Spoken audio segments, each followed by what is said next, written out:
Buenas noches queridos hermanos, les saludamos desde nuestro hogar, mi esposa y yo, enviándoles un cariñoso saludo hasta sus hogares y deseando que la paz de Dios sea con cada uno de ustedes. Damos gracias a Dios porque podemos continuar ya estos estudios y esperamos aprovecharlo muy bien. Después de la adoración que hemos ofrecido a nuestro Dios y las lecturas que nos han hecho referencia a lo que vamos a exponer, estamos listos para iniciar el estudio. Les pido que inclinen sus rostros, vamos a orar. Padre Celestial, muchas gracias te damos por tu santa palabra, por este tesoro que tú nos has dejado, la oración modelo, y con ello has permitido una bendición tan grande. Lamentamos, Señor, tener tantas limitaciones para comprenderlo cual debiera ser. Por eso estos estudios seguirán este bendito propósito de que lleguemos a comprender cada vez más esta oración maravillosa. Permítenos, Señor, con la ayuda de tu Santo Espíritu, el comprender esta oración y vernos tan bendecidos como debiera verse aquel a quien Dios le llama y le permite que ore y se atreva a orar de esta manera con el Padre nuestro. Bendito sea, Señor, en el nombre de Cristo Jesús. Amén.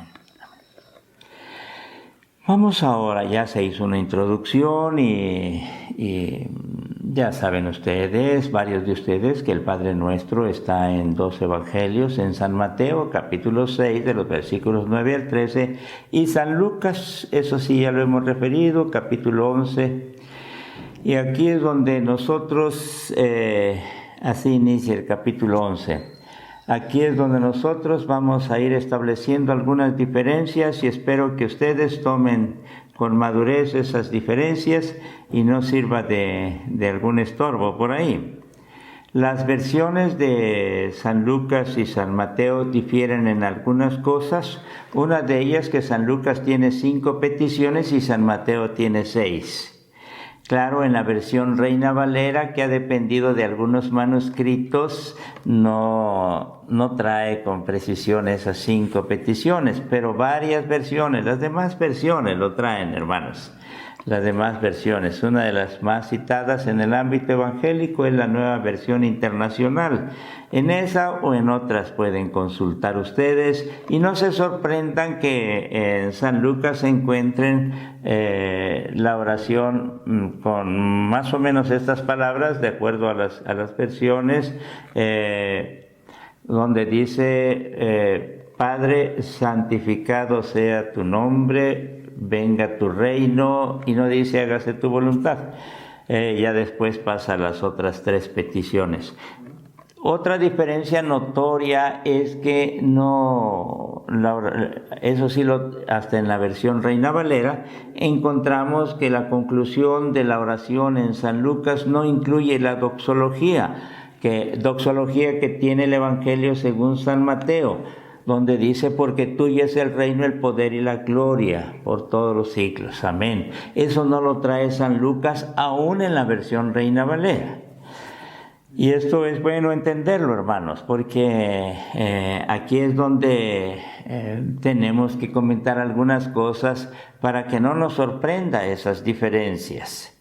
El Evangelio según San Mateo tiene una preponderancia por su uso litúrgico. Es decir, es la oración que se usó desde el principio en los cultos y en los sacramentos, y es la oración que seguimos usando. La de San Lucas es una oración más breve y para los estudiosos tiene un valor incomparable también. Bueno, algunos detalles de estas diferencias pues lo hemos mencionado o tal vez lo sigamos haciendo, pero la Iglesia ha sido instruida para que no se sorprenda de estas diferencias, hermanos.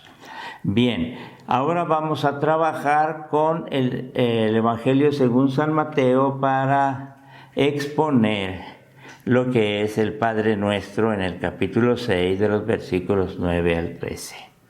Y de esta manera podamos nosotros ir adentrándonos en esta oración que va a formar parte de nuestra liturgia. En cierta manera, en la Cena del Señor lo hemos usado, y aún con la introducción que referíamos la vez pasada, el miércoles pasado, donde se habla y se suplica a Dios que se digne a escuchar y que gozosos y sin temeridad nos atrevamos a pronunciar y que digamos Padre nuestro o Padre. Aquí es donde hemos de detenernos. Ya vamos a exponer expresión por expresión, hermanos, versículo por versículo, de la oración del Padre Nuestro según San Mateo. También vamos a ir refiriendo algunas cosas de San Lucas en su oportunidad. Sí, hermanos, el interés que tengo y el interés que Dios tiene, no tengo duda para decir eso, es que lleguemos a comprender el significado del Padre Nuestro, cual debiera ser. Ahora voy a exponerles a ustedes la estructura. Y aquí estoy dependiendo del libro La oración de Carvar. Claro, él también depende de Martín Lutero y Juan Calvino, estos famosos reformadores, los que nos heredaron una comprensión tan especial del Padre Nuestro, pero Carvar, ya en nuestros tiempos, decimos, le ha dado forma en un libro pequeño, por cierto, pero que tiene cosas muy interesantes. De ahí estamos dependiendo para decirles cuál es la estructura. Y cuando entendamos la estructura, vamos a ir entendiendo la grandísima importancia que tiene esta oración del Padre Nuestro. Ya referíamos, basándonos en Joaquín Jeremías, esa importancia que la Iglesia le dio y que se fue perdiendo, y es algo que debiera preocuparnos eso. Ahora nosotros estamos tratando de nuevamente retomar esa gran importancia. La oración del Padre Nuestro, cuando que tiene una estructura tan especial, va a permitirnos darle cada vez un valor mayor. Y así en el transcurrir de las exposiciones, de las lecciones, vamos a ir retomando ese lugar, ese valor, eso tan sagrado que es esta oración. Y será, diríamos, una bendición para la Iglesia. Vamos a iniciar. De acuerdo a este autor, estoy citándolo literalmente, y algunos comentarios o puntos de vista los vamos a ir expresando en las porciones que vamos leyendo, y nos detenemos para completar lo que aquí se expresa, hermanos. Espero que ustedes estén atentos. Se les ha hecho llegar lo que está escrito de este autor, pero también se les ha hecho llegar una hoja que en su momento lo vamos a utilizar, hermanos. ¿Está bien? Bueno, esperamos que aprovechar muy bien esto. Dice este autor: notemos primeramente que la distribución de las 6 peticiones del Padre Nuestro, según San Mateo, es, en cierto sentido, análoga a los 10 mandamientos. Vamos. Hay una diferencia muy nítida entre las 3 primeras peticiones y las 3 últimas. Hay una diferencia muy clara, hermanos, entre las 3 primeras peticiones del Padre Nuestro y las 3 últimas. Estamos trabajando con el Evangelio según San Mateo. ¿Y por qué esta notoria diferencia? Bueno, las 3 primeras corresponden a los 4 primeros mandamientos del Decálogo, y las 3 últimas a los 6 mandamientos restantes. Ya con las hojas van a ir ustedes comparando, por eso no me estoy deteniendo mucho en esto. En las 3 primeras peticiones del Padre Nuestro, Vamos, y aquí es donde vemos la importancia de encontrarlo en esa relación con los 10 mandamientos. Y hasta se los puedo enseñar por acá, lo tengo de los dos lados. Miren ustedes, aquí a la derecha tenemos las 3 peticiones. Santificado sea tu nombre, venga tu reino, hágase tu voluntad. Las 3 primeras peticiones del Padre Nuestro. Las otras 3 vienen abajo. El pan nuestro de cada día, dánoslo hoy. Perdónanos nuestras deudas. No nos dejes caer en tentación. Son las otras 3. Bien. A la par vienen los mandamientos. Los primeros 4 mandamientos y los 6 mandamientos siguientes. Y aquí hay una diferencia entre estas peticiones y una diferencia entre estos mandamientos. Bien, en las 3 primeras peticiones, ya lo hemos leído, se trata de la gloria de Dios. Por esto comienza el Padre Nuestro. De esta manera nos está permitido y aún mandado, interesarnos por la causa de Dios. Se nos permite, pero también a la vez se nos manda a interesarnos por la causa de Dios. Orar para que esta causa de Dios, que se resume en estas 3 peticiones, su nombre, su reino y su voluntad, venza para que alcance su perfeccionamiento. En Jesucristo, Dios se ha manifestado como un Dios que, siendo perfectamente libre, bastándose completamente a sí mismo, y eso es Dios. Dios no quiere, sin embargo, estar solo. No quiere actuar, existir, vivir, afanarse, trabajar, combatir, vencer, reinar, triunfar sin el hombre. Dios le da un lugar especial al hombre. Él no quiere hacer esto solo, podría hacerlo. Sí. Y aquí es donde debemos reconocer, hermanos, que es un privilegio el que Dios nos conceda abrazar su causa. Sí. Abrazarla de tal manera que no solo seamos conscientes, sino entendamos el compromiso que conlleva eso. La oración del Padre Nuestro, al quedar bien explicada, va a permitirnos darnos cuenta de lo comprometedora que es esta oración, pero de la bendición tan grande que tiene. Bien.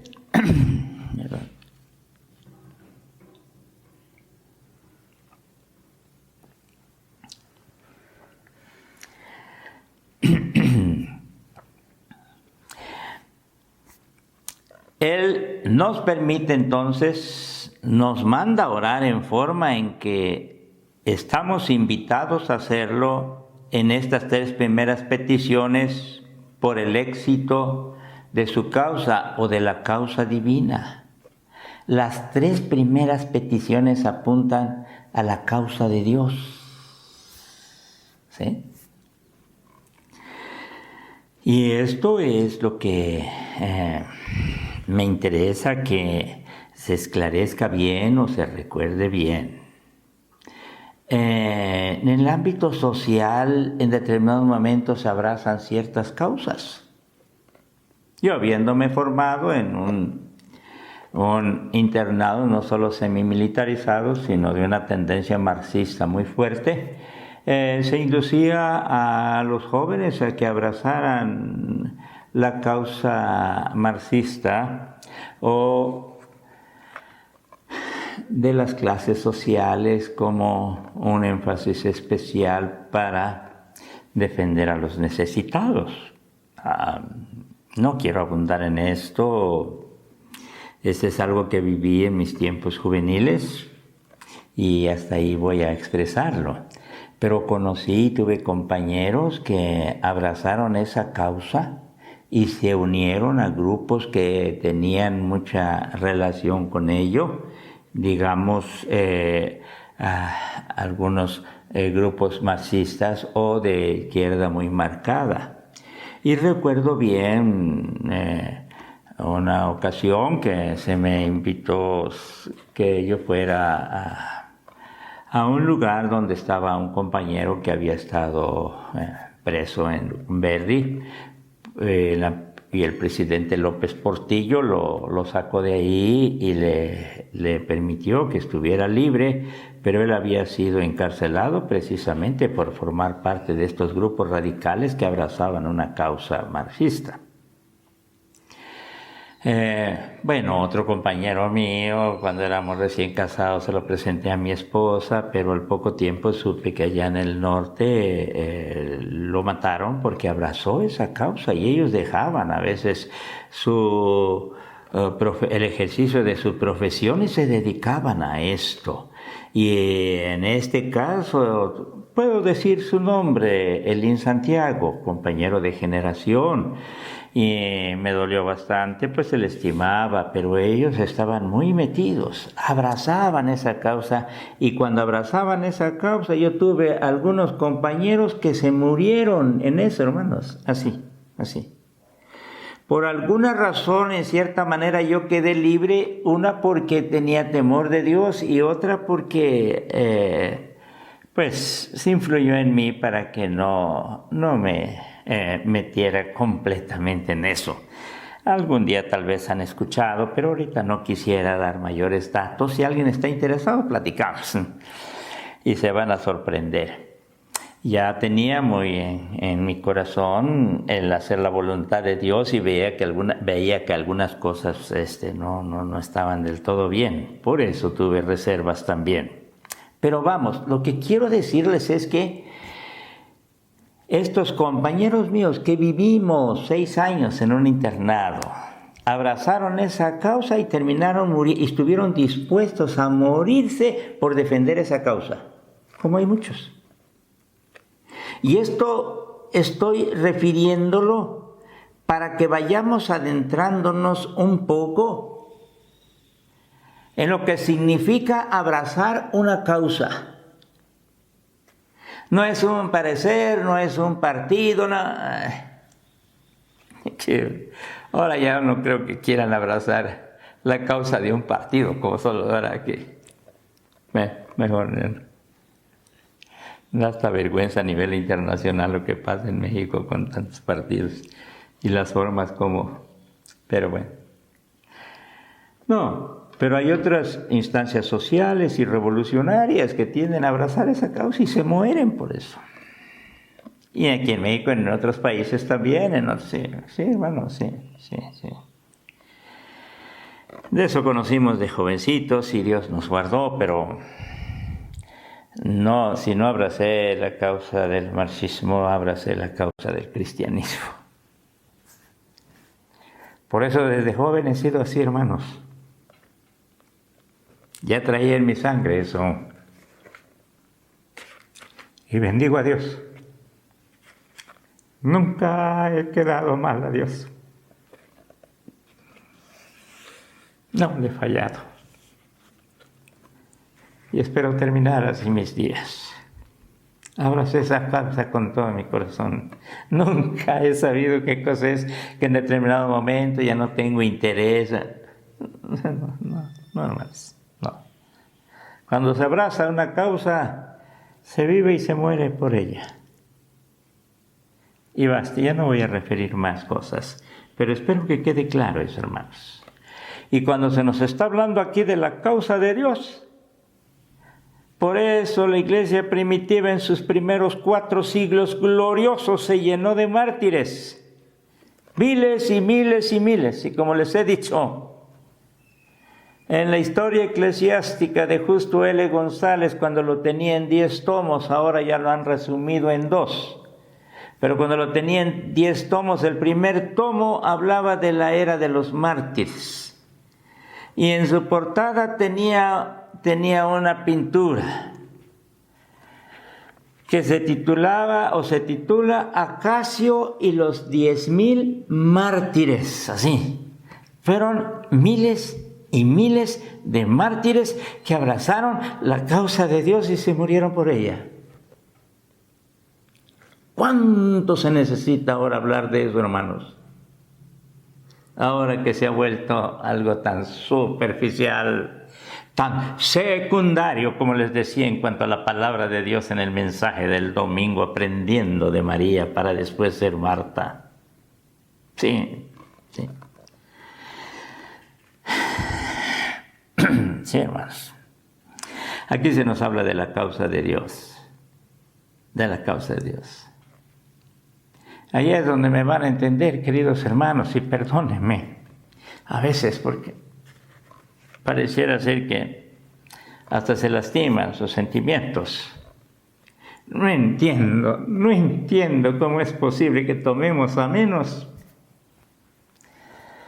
lo que es la causa de Dios por algunas migajas del mundo que nos rodea, porque algunas personas, porque algunos familiares, porque algunos seres queridos, pues no están muy de acuerdo, ni mi esposa. Pues padre, yo quedé huérfano, pero nadie puede interferir para que no termine como debo terminar cuando he abrazado la causa de Dios. Y quizá Dios me permitió que en mi juventud o mi adolescencia y juventud aprendiera lo que es abrazar una causa. Y cómo emociona recordar que en mi corazón surgió ese anhelo de abrazar la causa de Dios. Él nos permite, nos manda a orar en la forma en que estamos invitados a hacerlo en estas 3 peticiones por el éxito de la causa de Dios, para que la causa de Dios tenga éxito. Que su nombre sea santificado. Que venga su reino y gobierne. Que se haga su voluntad por sobre todas las cosas. Esta es causa de Dios. Pero algo más. Con esto se nos invita a participar en su obra. Eso es participar en la obra de Dios. Hay otras manifestaciones también. En su gobierno de la iglesia, del mundo. Si oramos, santificado sea tu nombre, venga tu reino, hágase tu voluntad, nos ponemos del lado de Dios. Así. Y el ponernos del lado de Dios ya es mucho, hermanos. Pues sí. Estar al lado de Dios y con mi vida defender esa causa. Dios nos invita a unirnos a sus designios y a su acción. Y notemos que esta invitación está al comienzo con estas 3 peticiones y que será recogida al final en la doxología. Nuevamente se volverá a decir después, porque tuyo es el reino, el poder y la gloria. Y esto es causa de Dios. Cuando entendemos esto y le damos el lugar que corresponde, entonces vamos a hablar de una manera diferente del Padre Nuestro, creo, hermanos. Y si algunos ya lo han logrado comprender, pues me alegra bastante. Pero me uno a ustedes para que vayamos comprendiendo cada vez mejor esto que es tan glorioso. Pero hay algo más, hermanos, que espero que quede claro. Y estoy usando, no son palabras mías, ustedes se dan cuenta. Si es que no me digan que es el hermano Fernando, no. De estas 3 primeras peticiones depende la libertad, la alegría, el gozo, la certeza de las otras 3 peticiones que son por nuestra causa. Todo lo que solicitamos presupone que pedimos participar en la causa de Dios. Cualquiera que se negara a esto no se interesaría por la causa de Dios. No sabría pedir ni el perdón de sus pecados si antes no se ha interesado por la causa de Dios. Escúcheme bien, hermanos. No se nos está permitido pedir perdón por nuestros pecados cuando ustedes y yo no hemos abrazado la causa de Dios. Nos hemos engañado si se ha pensado de otra manera. No lo tomen a la ligera, hermanos. Con todo amor se los pido. Cualquiera que se negara a esto no se interesaría por la causa de Dios. No sabría pedir ni el perdón de sus pecados, ni el pan de cada día, ni el ser librado de las tentaciones. Solo podemos vivir con Dios cuando estamos de acuerdo con sus designios, con su causa, que engloba la nuestra y todas las demás. Sí, la causa de Dios. De otra manera, es como si yo quisiera flotar en el aire, cuando no abrazo primero la causa de Dios con estas 3 primeras peticiones y después expreso las otras 3. Cuando me quedo nada más con las 3, como es un tanto común a veces en varias formas de orar, la oración del Padre Nuestro está especificada, pero nuestras oraciones que hacemos deben tener ese trasfondo del Padre Nuestro, de esas 2 causas. Y a veces nosotros oramos por nuestra causa y la de Dios. No es que son mis preocupaciones, son mis luchas, son mis tentaciones, son mis pruebas, son mis necesidades, es mi causa. ¿Y la causa de Dios? Si no pido primero y deseo y anhelo la causa de Dios, estoy en el aire, hermanos. Bendita oración del Padre Nuestro que nos enseña a orar.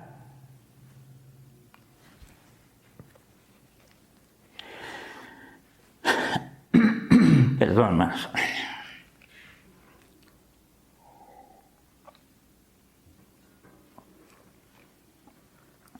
De otra manera es como si yo quisiera flotar en el aire. Es necesario el suelo para caminar. Se camina en la oración sobre el suelo de estas 3 primeras peticiones. No hay que asombrarse de que tantas oraciones, escuchen bien, no hay que asombrarse de que tantas oraciones resuenen en el vacío y que no sean ni escuchadas ni aceptadas. Sin embargo, todo sería más simple si comprendiéramos que es necesario empezar por aquí, con la causa de Dios. Y que no se puede orar de otra manera. Después de esta exposición, hermanos, yo entiendo que es lo que Dios ya me está permitiendo dejarles. Y agradezco a Dios por eso. Pero después de esta exposición, hermanos, me daría mucha tristeza que se fuera tan mecánico y superficial para orar. Después vienen las 3 últimas peticiones. Nos conciernen directamente estas 3 últimas peticiones y de una manera muy real. Se trata de nuestro confort, de nuestro bienestar, de nuestra salud, tanto corporal como espiritual y celestial. Puesto que Dios ha unido en Jesucristo nuestra causa. Los grandes y pequeños problemas de nuestra vida es nuestra causa y lo ha unido a su causa. La causa del hombre queda unida en Jesucristo con la causa de Dios.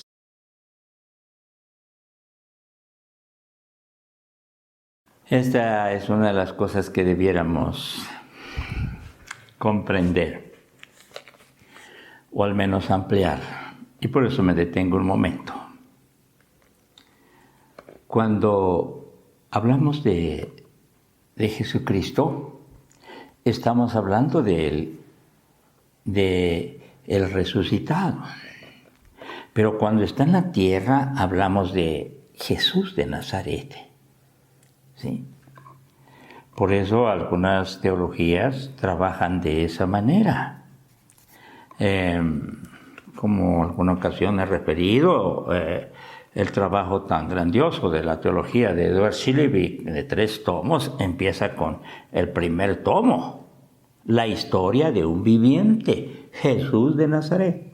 El segundo tomo, Cristo y los cristianos, ya como Cristo.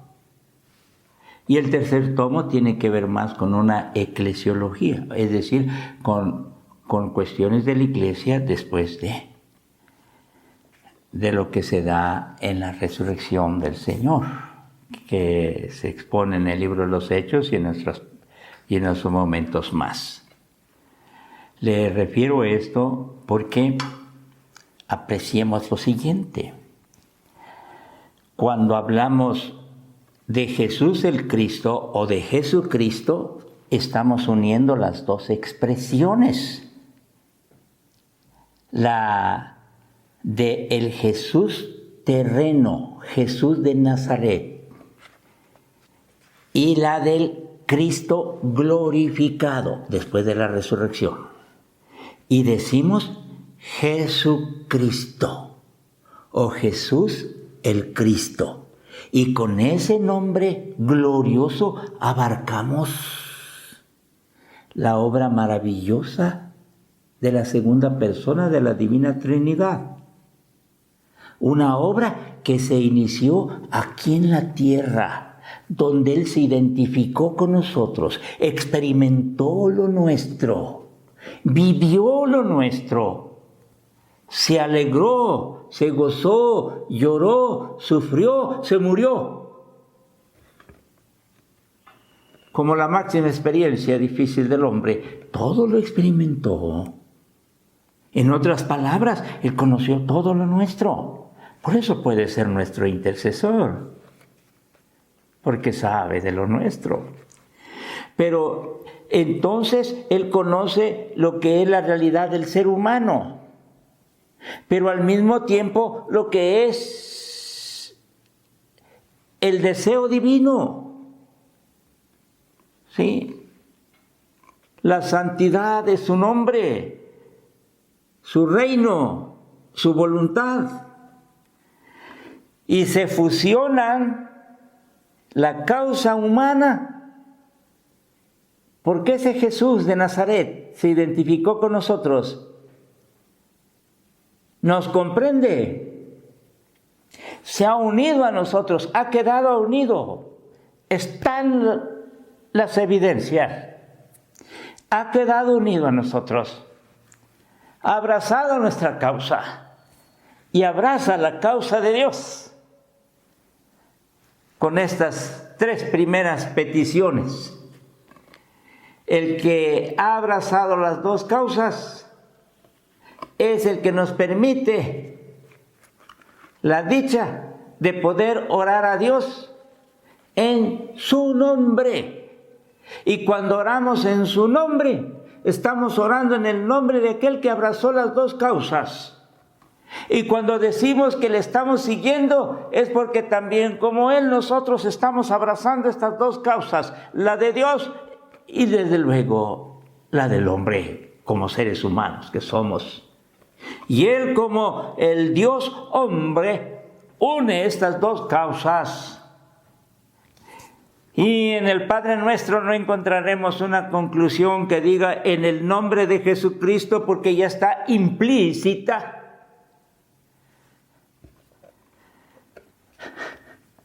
implícita esa unión de esas dos causas.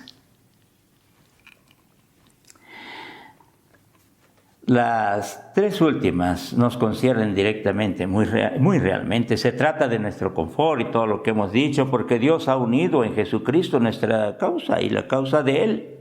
Nos está permitido, incluso mandado, hacer un llamamiento en nuestro favor. Se nos permite orar por nuestra causa. Bueno, no solo se nos permite, se nos manda a orar. Con la oración del Padre Nuestro, se nos manda a orar por nuestra causa. Claro, después de haber orado por la causa de Dios. Ahora se nos manda a orar por nuestra causa. Qué hermosa experiencia y tener esa confianza y esa dicha, ese atrevimiento. Pero Dios mismo nos los permite.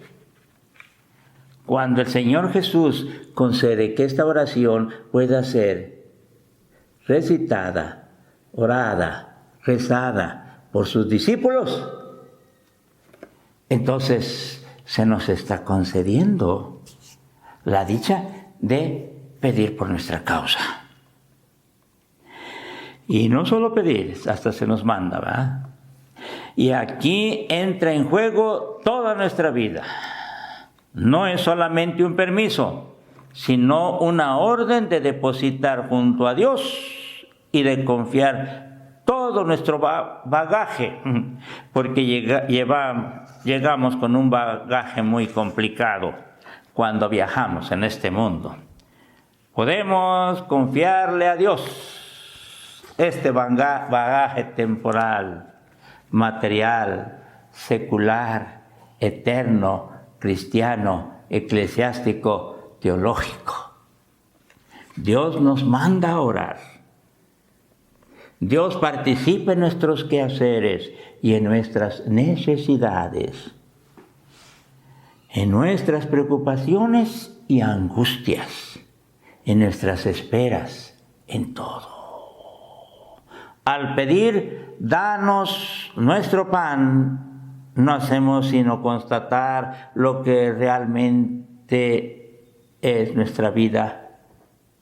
Admitimos lo que es, que no somos nada sin Él, que todo proviene de Él. Dios nos invita, nos manda a ponernos al lado de Jesucristo, que se ha dignado aceptar a la humanidad.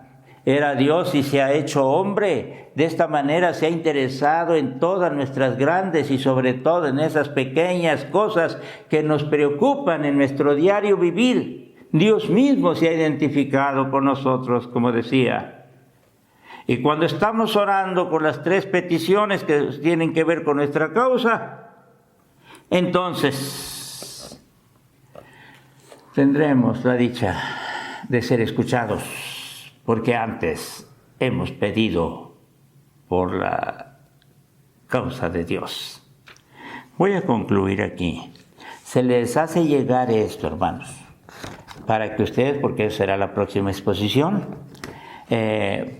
para completar esto, será una continuidad, desde luego.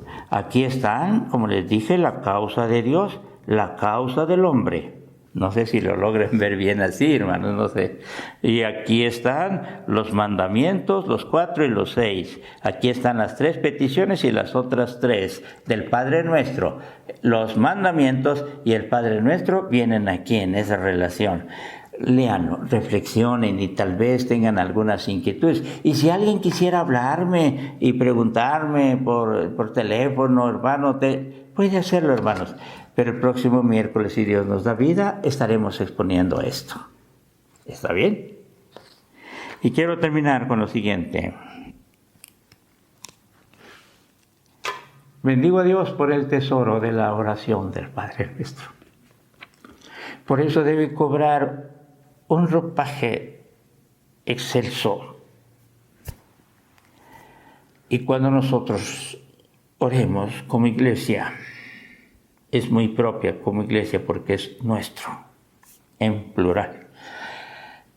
Entonces, conscientes de lo que significa, podamos orar con la oración del Padre Nuestro. Y en algunas ocasiones, al estar orando con esa oración, tal vez hasta lloremos, si no solo oremos.